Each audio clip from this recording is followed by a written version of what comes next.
All right, so profile number one as we look ahead to the 2022 fantasy baseball season is Salvador Perez, the all-star slugging catcher for the Kansas City Royals. And my goodness, what the hell was that last year? I mean, talk about coming out of the blue. Perez's numbers last year were just beyond ridiculous.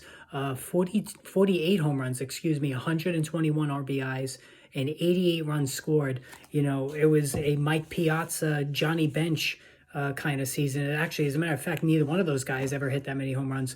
So what Perez did at the age of 31 last year was just completely unfathomable. And he obviously stands alone among the very weak catcher class for the 2022 season.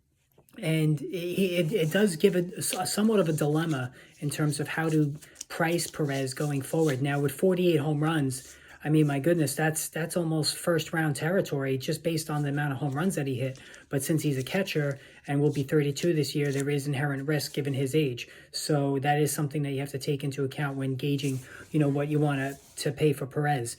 As far as the rest of the numbers are concerned, his BABIP was 298, which is pretty neutral. So, the 273 average was not that out of this world. And even prior, in the shortened season the year before, a 633 slugging percentage, hinted at the power that was to come last year. Now, Perez has always been a good power hitter, but obviously last year was just beyond anything that anyone could possibly imagine. As far as some of the other advanced metrics, 4.2% walks per nine. Perez has never been one that takes walks, so no surprise there. 25.6 K per nine, which was a career worst. So he's hacking like never before, but it's working for him. And with neutral luck on the BABIP at 298 last year, the average was pretty helpful. Now, the thing is, you're going to have to really pay up. Now, I don't like to pay for career years. I never suggest that. And Perez has got as big of a career year as you're going to find. So do you want to pay late second round, third round price for Perez? I would obviously say no, given the fact that I never suggest paying high cost for a catcher.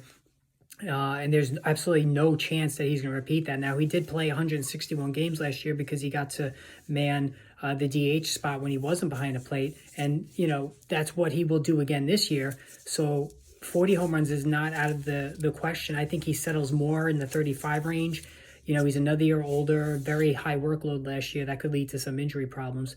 But again, expecting another 48 home runs is completely foolhardy, and you don't want to pay for a career year ever. And I think that using a second or a third round pick on a catcher is a very bad idea all the way around. So, but Perez, head and shoulders, is the number one catcher. He takes the mantle from JT Realmuto this year. But he is a hard pass for me in terms of the upcoming fantasy baseball season. I'm going to stream my catchers. Unless Will Smith can possibly sink to me, in the round 7 or round 8 area, which he could. But even then, I'm more or less gonna probably stream catchers for the duration of the season. There's some guys that I like that I will touch on a little bit later. But as far as Perez is concerned, hard pass for me. But all the respect in the world for his season last year.